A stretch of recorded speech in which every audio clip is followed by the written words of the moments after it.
पूज्य गुरुदेव भगवान के श्री चरणों में कोटि कोटि प्रणाम।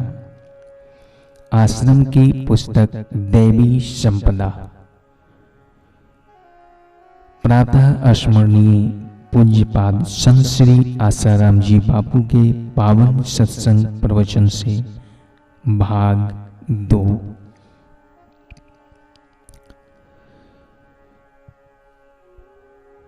पूज्य गुरुदेव भगवान कहते हैं, निर्भव जपे सकल भव मिटे, संत कृपाते प्राणी छूटे। ऐसे निर्भय नारायण तत्व में जगने को निर्भयता चाहिए। इसलिए अंतःकरण में भय का सर्वथा अभाव होना चाहिए। अंतःकरण निर्मल होगा तो निर्भयता आएगी। ज्ञान योग में स्थिति होगी, आत्मा कार्यवृत्ति बनाने में रुचि होगी, वह आदमी निर्भय रहेगा। ईश्वर में दृढ़ विश्वास होगा तो निर्भयता आएगी। जीवन में दान पुण्य का भी बड़ा महत्व है। दान भक्त भी करता है और ज्ञानी भी करता है। भक्त का दान है रुपया, चीज, वस्तुएं, अन्न, वस्त्र आदि। ज्ञानी का दान है निर्भयता का। ज्ञानी का दान है आत्म जागृति का। नश्वर चीजों को दान में देकर कोई दानी बन जाए, वह भक्त है। अपने आप को, अपने स्वस्वरूप को समाज में बांटकर सबको आत्मानंद का अमृत चखाने वाले ज्ञानी महादानी हो जाते हैं। दीनहीन, लूल्हे नंगरे, गरीब लोगों को सहायता करना, यह दया है। जो लोग विद्वान हैं, बुद्धिमान हैं, सद्गुण प्रधान हैं, जो ज्ञान दान करते कराते हैं, ऐसे लोगों की सेवा में जो चीजें अर्पित की जाती है वह दान कहा जाता है। भगवान के मार्ग में चलने वाले लोगों को सहाय रूप होना, यह दान है। इतर लोगों को सहाय रूप होना, यह दया है। दया धर्म का मूल है। दान सद्गुण बढ़ाता है, जीवन में निर्भयता लाता है। ज्ञान योग में निरंतर दृढ़ स्थिति करने के लिए जीवन में दान और इंद्रिय दमन होना चाहिए। इंद्रिय दमन का मतलब है जितना आवश्यक हो उतना ही इंद्रियों को आहार देना। आंख को जितना जरूरी हो उतना ही दृश्य दिखाओ। व्यर्थ में इधर उधर न भटकाओ। कान को जो जरूरी हो वह सुनाओ। व्यर्थ चर्चा, किसी की निंदा सुनाकर कान की श्रवण शक्ति का अपव्यय न करो। श्रवण शक्ति का अपव्यय न करो। बोलने चखने में जिह्वा का उपयोग जितना जरूरी हो उतना ही करो। व्यर्थ में इंद्रियों की शक्ति को बाहर छीन मत करो। इंद्रियों की शक्ति छीन करने से जीवन की सूक्ष्म शक्ति का ह्रास होता है। फलतः आदमी बहिर्मुख रहता है। चित्त में शांति नहीं रहती और आत्मा में स्थिति करने का सामर्थ्य क्षीण हो जाता है। अगर जीवन को दिव्य बनाना है, परम तेजस्वी बनाना है, सब दुखों से सदा के लिए दूर होकर परम सुख स्वरूप आत्मा का साक्षात्कार करना है, तो सूक्ष्म शक्तियों की जरूरत पड़ती है। सूक्ष्म शक्तियां इंद्रियों के संयम से विकसित होती है। सुरक्षित रहती है। इंद्रियों का असंयम करने से सूक्ष्म शक्तियां छीन हो जाती है। रोजी रोटी के लिए तरफड़ाने वाले मजदूर में और योगी पुरुष में इतना ही फर्क है। सामान्य आदमी ने अपनी सूक्ष्म शक्तियों का जतन नहीं किया, जबकि योगी पुरुष शक्तियों का संयम करके सामर्थ्यवान बन जाते हैं। चलते चलते बात करते हैं तो दिमाग की शक्ति कमजोर हो जाती है। न खाने जैसा खा लेते हैं, न भोगने जैसा भोग लेते हैं। वे न संसार का सुख ठीक से भोग पाते हैं, न आत्मा का सुख ले पाते हैं। 30 रुपए की लाचारी में दिन भर मेहनत करते हैं। खाने पीने का ढंग नहीं है, भोगने का ढंग नहीं है, तो बेचारे रोगी रहते हैं। योगी पुरुष इहलोक का ही नहीं, ब्रह्मलोक तक का सुख भी भोगते हैं और मुक्ति लाभ भी लेते हैं। वे जानते हैं कि सूक्ष्म शक्तियों का सदुपयोग कैसे किया जाए।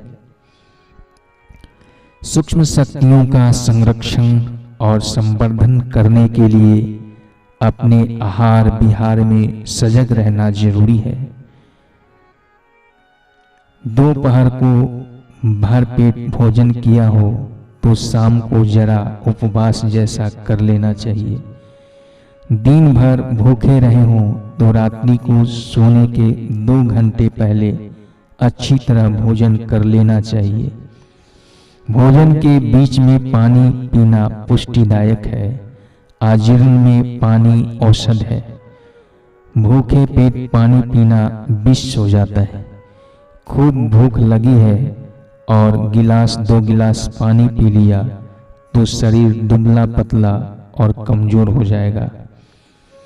क्या खाना, कब खाना, कितना खाना, कैसे खाना, क्या बोलना, कब बोलना, कितना बोलना, कैसे बोलना, किससे बोलना, क्या सुनना, कब सुनाना, कितना सुनना,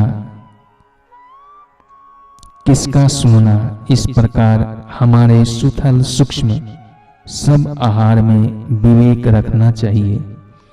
भोले भाले लोग बेचारे जिस किसी की जैसी तैसी बातें सुन लेते हैं, निंदा के भोग बन जाते हैं। मैं क्या करूं, वह आदमी मेरे पास आया, उसने निंदा सुनाई तो मैंने सुन ली। अरे भाई, तूने निंदा सुन ली, निंदकों की पंक्ति में शामिल हो गए।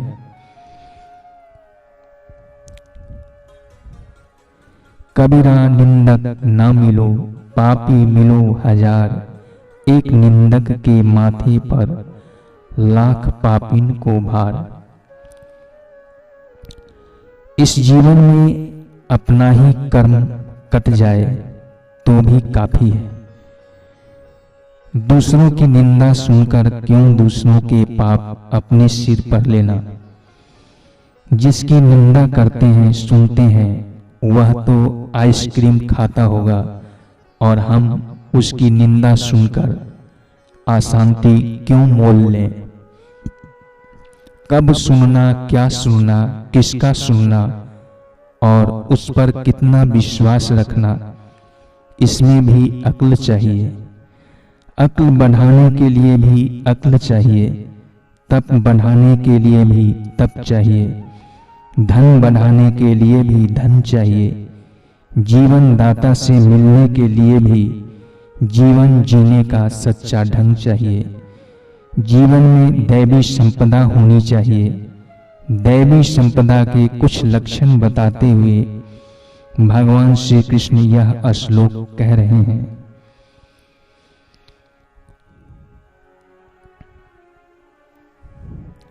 भय का सर्वथा अभाव, अंतःकरण की पूर्ण निर्मलता, तत्व ज्ञान के लिए ध्यान योग में निरंतर दृढ़ स्थिति और सात्विक दान, इंद्रियों का दमन, भगवान, देवता और गुरुजनों की पूजा, तथा अग्निहोत्र आदि उत्तम कर्मों का आचरण एवं वेद शास्त्रों का पठन पाठन तथा नाम और गुणों का कीर्तन, स्वधर्म पालन के लिए कष्ट सहन और शरीर व इंद्रियों के सहित अंतःकरण की सरलता, ये सब दैवी संपदावान पुरुष के लक्षण हैं। भगवान, देवता और गुरुजनों की पूजा से तप तेज बढ़ता है। भगवान या किसी ब्रह्मवेता सद्गुरु के चित्र के समक्ष जब मौका मिले बैठ जाओ, शरीर को स्थिर करके उन्हें एकटक निहारते जाओ। नेत्र की स्थिरता के द्वारा मन को स्थिर करने का अभ्यास करो। ऐसे तप से तेज बढ़ता है। इंद्रिय संयम, जीवन की शक्तियों में वृद्धि होती है, बुद्धि में सूक्ष्मता आती है, समस्याएं सुलझाने की प्रेरणा मिलती है, व्यवहार में भी आदमी सफल होता है, परमार्थ में भी आगे बढ़ता है। जीवन में ऐसा अभ्यास है नहीं, इंद्रिय संयम है नहीं, और ठाकुर जी के मंदिर में जाता है, घंट बजाता है, फिर भी रोता रहता है, सूद पर रुपए लाता है, आर्थिक बोझ में दबता चला जाता है, शिकायत करता रहता है कि यह दुनिया बहुत खराब है, मैं तो आपघात करके मर जाऊं तो अच्छा।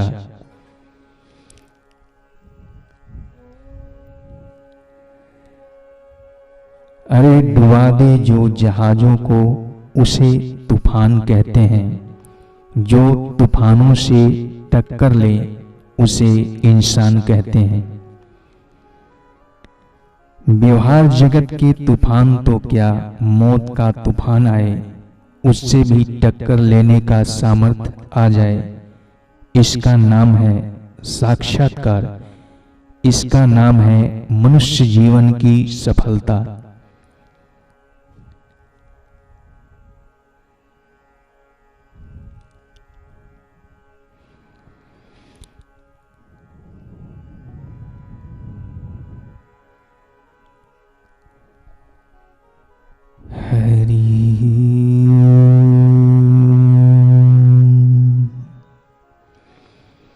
पूज्य गुरुदेव भगवान के आगे का प्रवचन भाग 3 में सुनाए जाएंगे। हरि